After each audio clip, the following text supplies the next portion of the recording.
Okay, good morning, ladies and gentlemen. I am the last person to speak this morning, so hopefully I can have your attention just for a few more minutes. I don't really want this because I'm way too short and it's pretty much in my face. Okay, my name is Crystal, otherwise known as Little Fish. I am also a Master Reef guide, as is Jessie. But I'm here this morning to talk to you about Eye on the Reef, which is the leading citizen science program for the Great Barrier Reef Marine Park Authority, otherwise known as GRUMPA, as some people may have heard. So, what is Eye on the Reef? Before we get there, I would first of all, again, like to have an acknowledgement to country.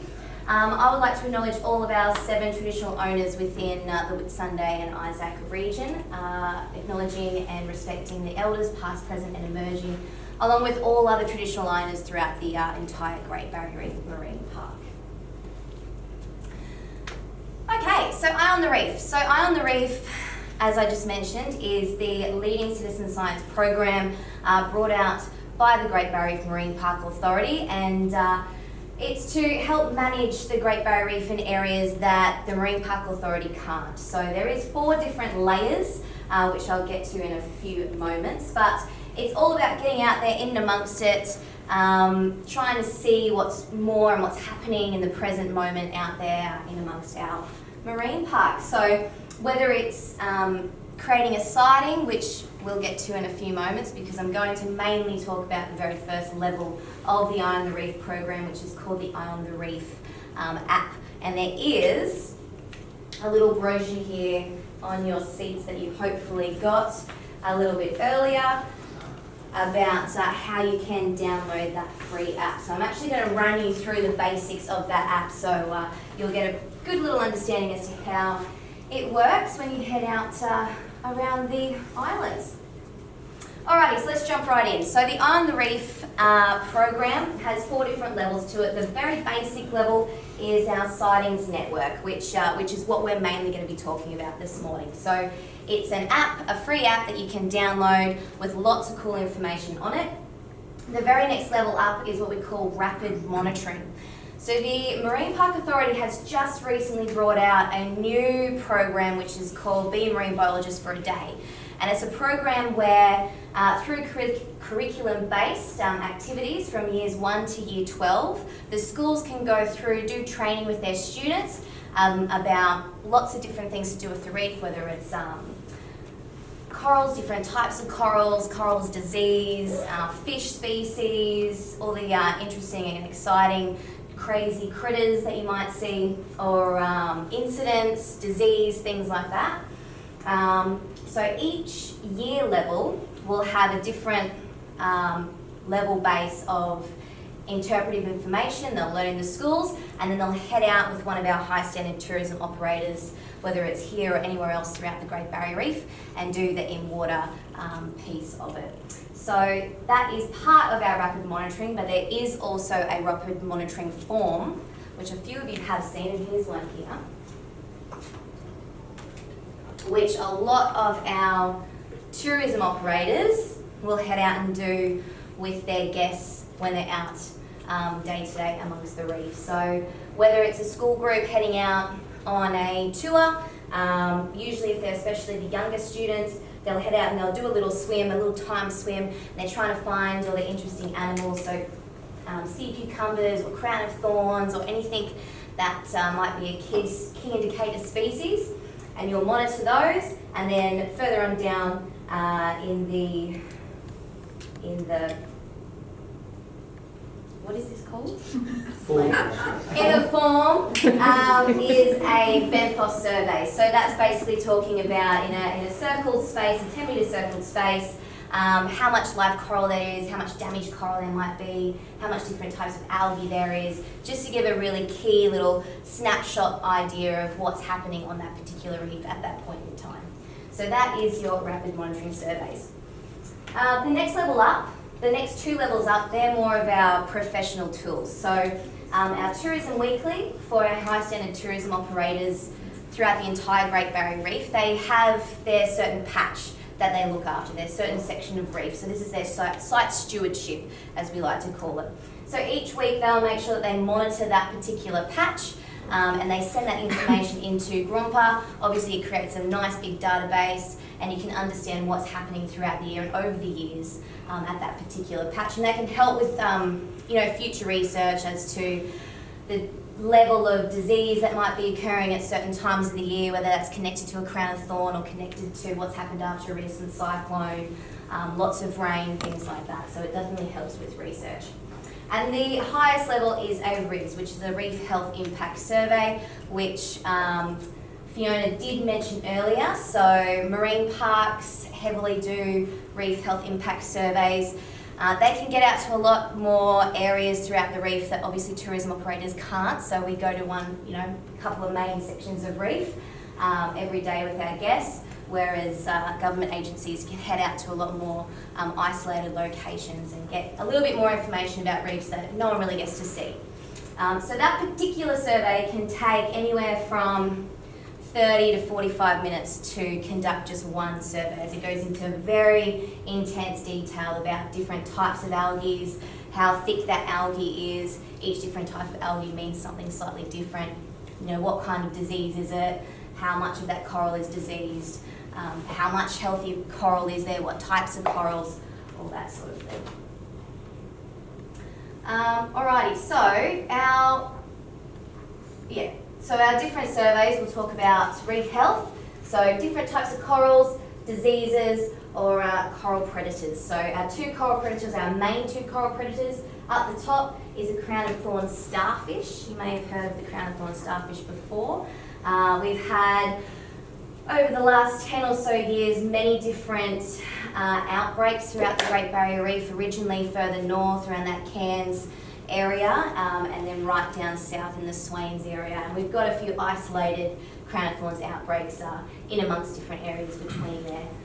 And the other little guy, this little fella, he is called a drapella snail. So a drapella snail is a little snail that likes to eat the coral as well. And both of those particular animals are nocturnal feeders. So they'll come out at night time, a lot easier to see at night time, but it's not very easy for us to see in the water at night time. So when we're out there trying to find these little critters, the drapella snails will be hiding right down deep in the branching corals, which is the corals that look like sort of trees without any leaves. So they'll be hiding right down in the bottom of those branches during the day, and at night times when they'll come out right to the very tips of those corals to feed. The crown of thorn starfish as well. Yes? Sorry, how big are they? Because I can't be finding. Yeah, definitely. So your drapella snail's probably not even the length of your thumb, so maybe about 3-4 centimetres. That's a very big. Oh, you can't see them? What is it? Yeah, this guy here. So drapella Oh, snail. Yeah, all those little. Yeah. So it's a little snail, and on top of the shell itself, that particular coloured algae is called calcareous coralline algae. So it's a red-based algae. Red, sort of a pinky-based algae, but that particular algae is a perfect little algae that covers over the reef where baby corals will land on and start to grow. Yes, so if you're snorkeling around and you see little patches of white, and you might see these tiny little reddy pink coloured snails, it's most likely going to be a drapella snail. And your crown of thorn starfish, similar, so they feed at night time, and during the day they'll be hiding underneath the reef, so it's really, really hard to see. But if you do see white patches of white, you're probably going to possibly have a little look around. You might see a few little thorns. So crown of thorn starfish are covered in very poisonous spikes all over their body. Are they growing still, the quantities, the numbers, or are they are they decreasing naturally? Or is mankind having any We're definitely on the making an effect, absolutely. So about 30 years ago, when they first discovered these crown of thorn starfish, the research they were doing then, they was pulling them out of the water going, whoa, these guys are pretty cool. There's a bit too many of them, so we're going to sort this out. We're going to cut them in half, throw them back, sorted, no worries. 10, 15 years later, more research, they realised that they can produce asexually, so that can mean that they can split in half and make two.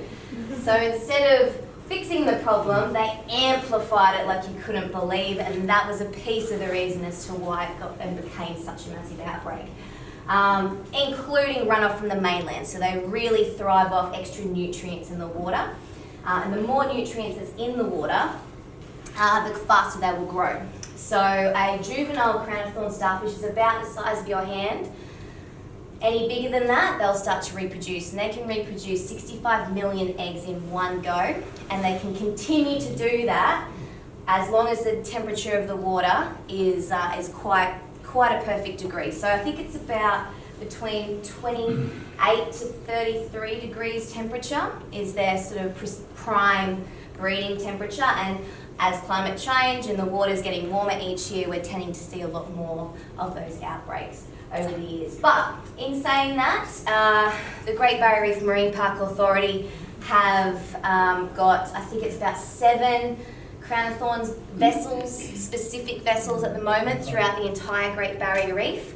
And they work in partnership especially with the Queensland Parks and Wildlife Service. So they'll go out to specific reefs throughout the reef, and they have this special board that looks like a boomerang, and they'll hold onto it and they'll dive under the water.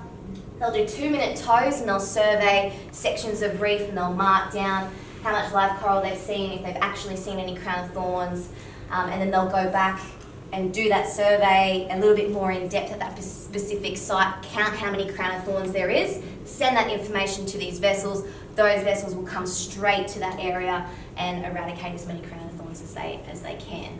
So there's about 7 of those vessels throughout the whole Great Barrier Reef at the moment. There's 4 up in Cairns, and then there's 3 vessels. One specifically down in the Swains, which is right down the very bottom of the Great Barrier Reef at the moment, because there is an outbreak down there. And then there's 2 sort of between there around the Townsville, Mackay region. So we're definitely getting to a point where we're isolating those particular areas, and there's not an outbreak, in lots of different reefs. We're definitely getting to that point. Cairns doesn't have a major outbreak at the moment anymore, so we're tending to be able to maintain that. But in saying that, we continue to head out, survey reefs year round, go back to the same reefs again and again and again, especially the ones that have been affected in the past, to make sure that we are keeping on top of that. But apart from Crown of Thorns, it's mainly Crown of Thorns and climate change that are sort of 2 lead contributors to Reef Health at this point in time. So, sorry, I went off track a little bit there. Sorry, before you... Yeah. What were the 2 pictures in the centre? Oh, the 2 pictures in the centre. Let's go back. So Reef Health, so that's when we're talking about whether we've got, healthy, different, diverse corals, lots of different species. And these ones are images of examples of coral disease. So there's lots of different types of coral diseases. The one at the top in the centre, this is called black band disease. So you can see very clearly by that very thick black band that's heading through that boulder coral. And then the one at the bottom, that one is brown band disease. So just slightly different colour, really thick browted band. You can see that the coral here's died, that's recently dead coral, the white, obviously the disease, and then the healthy coral, so it's moving through the coral. So those are 2 different diseases which you can get. And brown band disease, they think is connected to crown of thorns starfish as well. So whether it's the crown of thorns carry that disease with them, and after they've been around a reef and they've affected various species of corals, they've delivered that disease and it continues on. And black band disease is quite seasonal as well, so you tend to see that a lot more in your summer months. But there's lots of other diseases. White band disease, which is very similar, but it's a white band. And then there's colour pigmentation as well. So if you're snorkeling along and you come across a coral and it might have little lumps, like little anomalies, and they're quite pink in colour as well, that can be a different type of disease. So anything really that doesn't look quite normal, you could probably say is a type of disease or some kind of impact that's possibly happened. Alrighty, so key indicator species. So when we're talking about key indicator species, these particular animals play a really big vital part in the health of the reef. So really briefly, I'll just talk about a couple of them. So like your parrotfish, for example, Jessie did mention earlier that they poo out sand. So each parrotfish can produce 1 ton of sand a year. And so yes, what they're doing is they're eating away at the algae that's growing on the reef. So they're kind of like the lawn mowers. They're helping to keep that algae nice and low on the reef flat, so that when it comes time around that November period for the coral spawning to happen, all of our little baby corals have enough space that they can get down to that really hard substrate, land on it, and turn into a little tiny coral to start to grow. If the algae is too thick or the grass is too long, they can't get down to that hard substrate to latch onto. So they're a very important piece. Similar to our sea cucumbers, for example, these guys here in the centre, they look like funny little poos. They're very important as well, as they're kind of like the vacuum cleaners of the sea. So they'll head through the sandy bottom of the reef, and they'll suck up all the sand, they'll filter all the sand, they'll clean out all the algae and poo out nice clean sand. So these are a few of our key indicator species which contribute to our reef health. Incidents on the reef. So there's lots of different incidents which we did briefly mention. So coral diseases is one of those. But another one is any major bleaching events. So if you're snorkeling on a reef and all of a sudden you see heaps of white, the whole thing is white, that's not good, and someone needs to know about it. So this app that we're going to talk about in a few moments, it's a really good way to be able to alert the authorities that, hey, we're at this particular reef and something's definitely not right here. You can take a photo and upload it, and then the authorities can get the vessels out there to have a closer look, or a plane out there, or a helicopter, to have a bit more of a closer look. Algal blooms and flood plumes, they're areas where aren't very good either. So if you're snorkeling along and you see a reef that's just completely covered by different types of algae, it could be an algal bloom, which means that a really high amount of algae start to grow at a very rapid rate, which tends to cover over corals, and that can kill the corals very easily. Or you might see some kind of marine debris, whether it might be a big fishing net or something like that in the water. This particular image here, you might not be able to see it as well, but all those little circles, they're all crown of thorn starfish. So that's what it looks like to have a crown of thorn starfish outbreak. So that's an image from down in the Swains area. So if you're snorkeling along a reef and all you can see is crown of thorn starfish, someone needs to know about that as well. And another one, which doesn't happen very often, but it definitely breaks your heart when you see it, when there's vandalism, so someone's gone along and obviously tried to cut their name into a piece of coral. So these are lots of different types of incidents that you might see if you're out and around the reef, and if you do, then that's definitely something that we want to know about. Something that's pretty fun and exciting is what we like to call our Great 8. So the Great Barrier Reef Great 8. So the Great Barrier Reef is one of the 7 natural wonders of the world, and within that, these are our sort of key animals that everyone globally always wants to see when they come to the Great Barrier Reef. So if you see one of these cool guys, definitely make sure you log that, because then we can start to understand where those particular animals like to reside, or where they might be travelling. And as I'll talk to later, you can also jump on the internet and find out as you're travelling, I'd really like to see a manta ray, where's the last place a manta ray was spotted? And that can help you along your travels up the reef to try to figure out where those particular animals are that you might want to see, to have a bit more of an idea as to where you could go to possibly spot them. And last but not least, it's always cool for us to get information and images about the weird and the wonderful. So the weird and the wonderful, cool little animals that you might not see very much. First of all, we've got our coral spawning. So we always want to know when we're spawning, when the coral's spawning out there. It doesn't all happen at one night, every single coral on the reef, or every single different type of animal on the reef doesn't all spawn at the same time. So for example, clams, they might spawn at a completely different time, a few days earlier, a few days after than particular species of corals. So if you're seeing a clam that's spawning and it might just look like smoke coming out from a clam, take a photo of that, let us know, because that's really exciting. What else have we got? These little guys here, nudibranchs they're called. So nudibranch means naked gills, so that means their lungs are on the outside of their body. And the pretty yellow thing next to it is called an ocean rose, so that's their eggs that they lay. So if you see something pretty like that, definitely take a photo because that's weird and wonderful and exciting. This little image down the bottom here, does anyone know what that is? No? That's a shark egg. Yeah, so some of our sharks are our bottom-dwelling sharks, which looks like this guy up here. So he's a wobbegong shark. So our bottom-dwelling sharks that you'll see when you're snorkeling around the reef, if you're lucky enough to see one, because they camouflage themselves very well.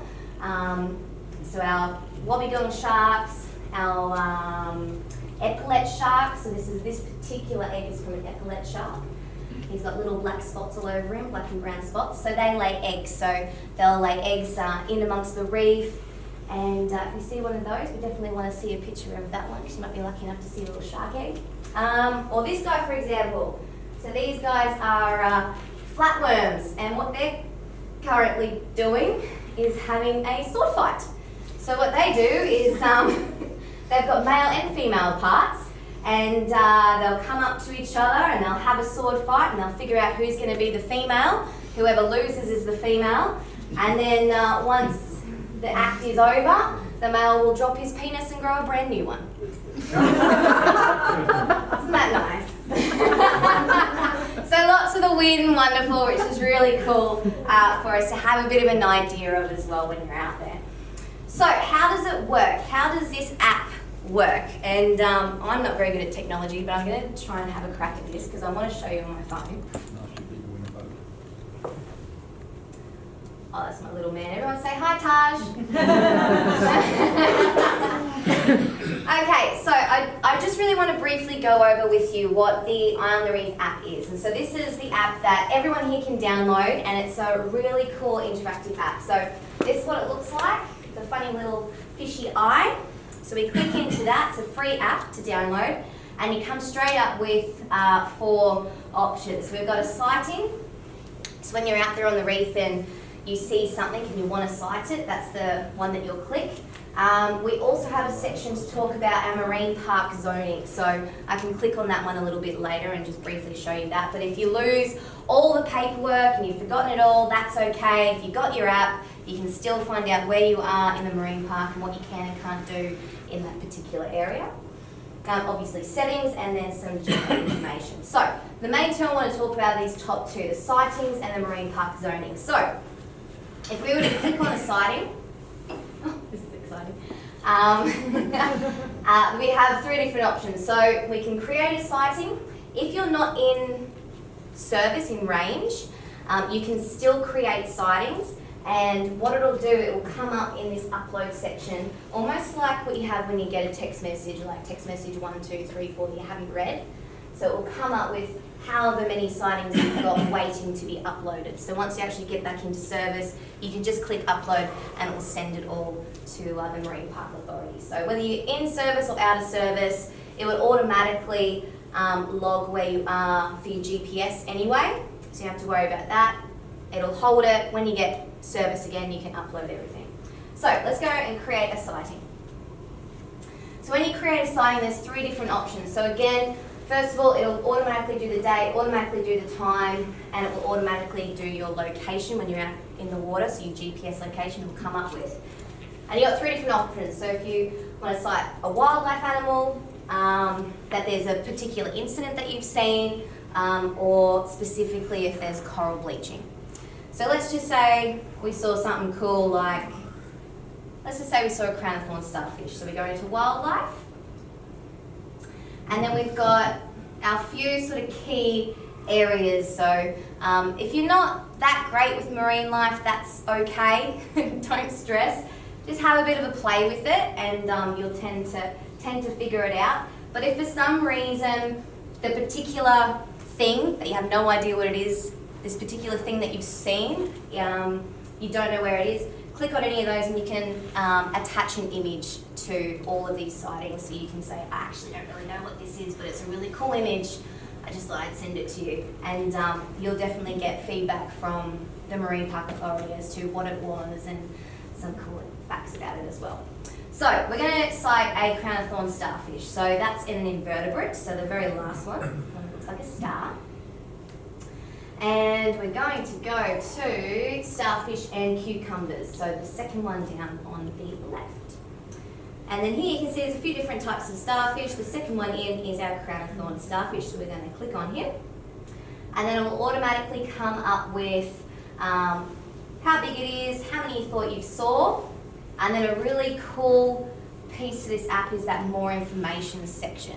So if you're having a few beers and you're at the pub, fellas, and you just want to have some really cool fun fact, this is a really fun little app to just go, oh, fun fact of the day, I'm going to tell you about crown of thorns starfish. They have 21 legs, they produce 65 million eggs, boom, boom, boom. People will go, oh, whoa, that's really exciting. So, cool facts about, or you can always talk about the flatworm and their sword fight. You can always bring that one out, that's probably a bit of a laugh. Alright, so crown of thorns starfish tells you a bit more information, the size of them, some cool fun facts, and obviously best practices. So my number one take home from that is do not touch a crown of thorns starfish, please, because they are very poisonous and it will hurt a lot. Alrighty, so you type in what you've done, how many you've seen, and then you can press done. You can upload a picture if you've got one. If you press the very first button, you can write little notes. I saw 15 of them and they're on this particular coral or whatever it might be. And you can press done and that uploads your particular sighting.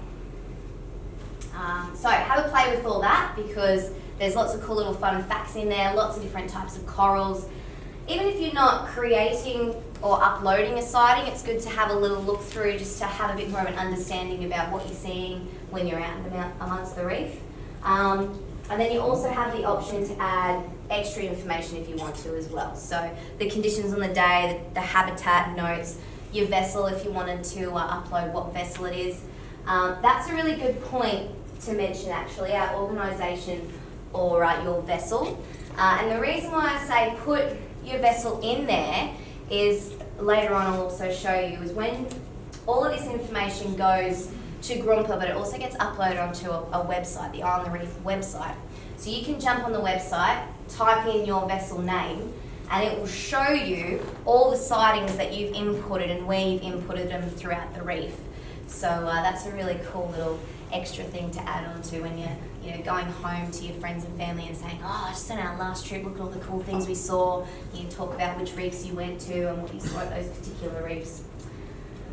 Alrighty, so if we go back, cancel sighting, and we want to talk really briefly about, incidents. So if we were to upload an incident, we've got an animal death, an animal injured, marine pollution, coral bleaching, coral damage. There's lots of different incidences that you can tell us about. And the last one is coral bleaching.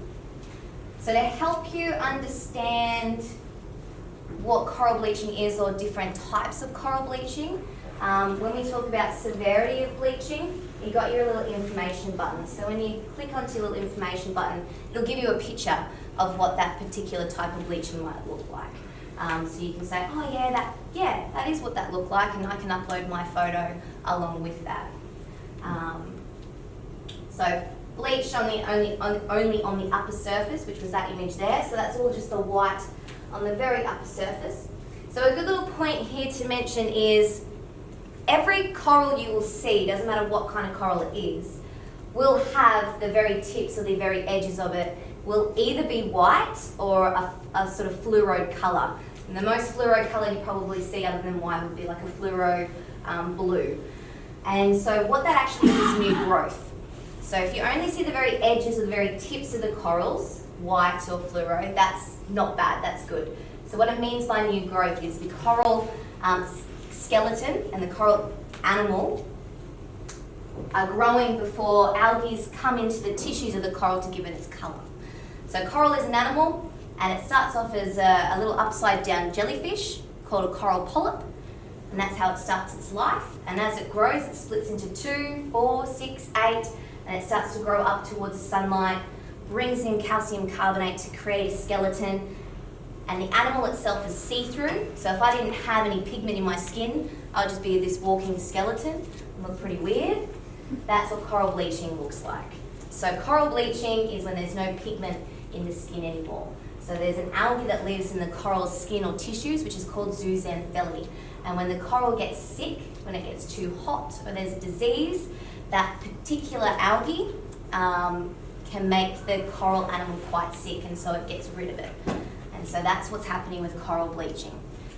That's why you're seeing the white from the skeleton underneath. But the very tips of the corals, if just the very tips of the corals are white, that's okay, that's healthy. It means the coral is continuing to grow, the animal's growing, and it's before that very new section has brought in that algae into its tissues to give it its colour. All right, going back, let's go to pale or light yellow.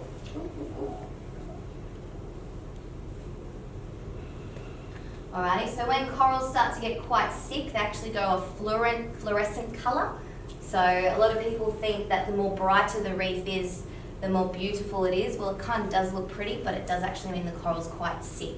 So naturally, corals will have that sort of a dark brown, brownish sort of greeny browny colour to them. If they're quite bright in colour, so fluoro blues, pinks, purples even, yellow in this particular sense, that does mean that the coral is quite sick. So there's actually less of that algae in its tissues, and it's making it go that fluoro colour. And there's an example of fluorescing, so that's a bright pink coral that's quite sick. Or again, totally bleached, so if you're snorkeling along and the whole thing's white, everything is white, yes, definitely let us know that there's a potential coral bleaching happening there. Alright, so that's just your one section about your bleaching, incidents, and different wildlife. So, yes, I want to cancel. Our other section I'll quickly mention is our marine park zoning.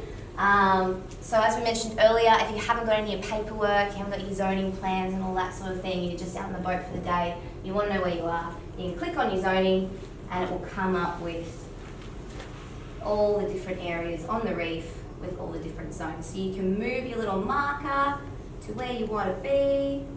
Let's just say I'm going to go out to Hook Island, and it will say up the top, Conservation Park. And down the bottom here, it'll have different little buttons so you can say, what are the rules for where I currently am? And it'll come with all the information about what that particular zone is, what you can and can't do in that area. So just to give you a bit of a helping hand when you're out there. Cool. So that is our on the Reef app. Now I want to go back. Source. Which one am I going to? HTML 3, yeah. Alright, cool. I wasn't sure if it was going to work, so I did all that as well. Alright, so this is what I was talking about earlier. So if you're heading out and you would like to particularly see a manta ray, you really want to see a manta ray on your trip, you can head out to the Eye on the Reef website, and right at the very top corner you can search, and you can search for any particular animal, and then it will come up with all the different sightings of that animal throughout the whole reef, not just in the one region. You can obviously zoom into the one area that you're located at. Or if you were going out on an operator, let's say Red Cat Adventures for example, you can type in Red Cat Adventures and it will come up with all the different sightings that Red Cat Adventures have had. So you can see sort of how involved they are in the program, what they see on a regular basis.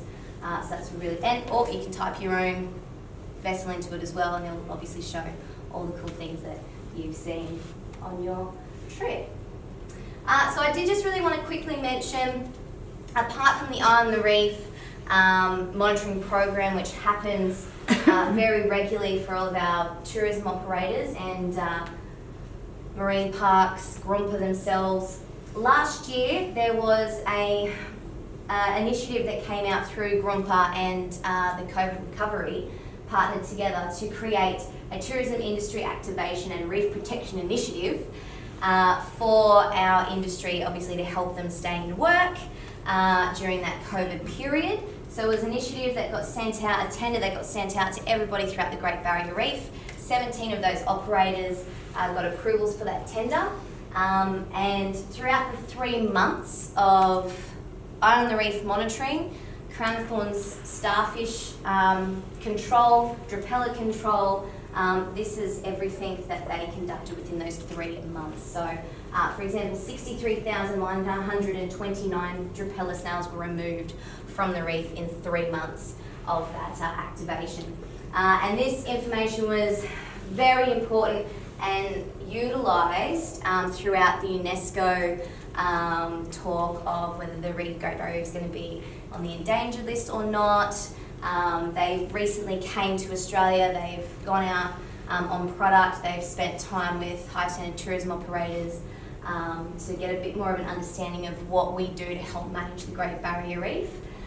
And since then, there's another one of these initiatives that's been brought out, and there's been tenders just set out. So we're going to be doing that again, but over a course of a 2-year period. So that's really exciting. So that's going to be happening very shortly, and I think most of the high standard tourism operators here in the Whitsundays have gone for a tender for that. And the idea is not just to monitor the sections of reef that we currently monitor, but to get a more concise and more in-depth idea of other reefs to hopefully understand a bit more about our region. So most operators are probably going to be doing minimum 7 to 14 reefs and various sites within each reef, and all that information you'll be able to get online over the coming months and years as well. So that's about it from me. Be part of the future team. Download that app. Get involved. If you see anything cool and exciting when you're out there, definitely cite it so that we can get a bit more of an understanding of what's happening in real time out on the reef, because every piece of information counts, and the more we can do to help protect and conserve our Great Barrier Reef for the future, the more our future children and everybody else is going to be able to experience the reef as we all have. So thank you so much for listening. If you have any questions, absolutely come and have a chat. But thank you.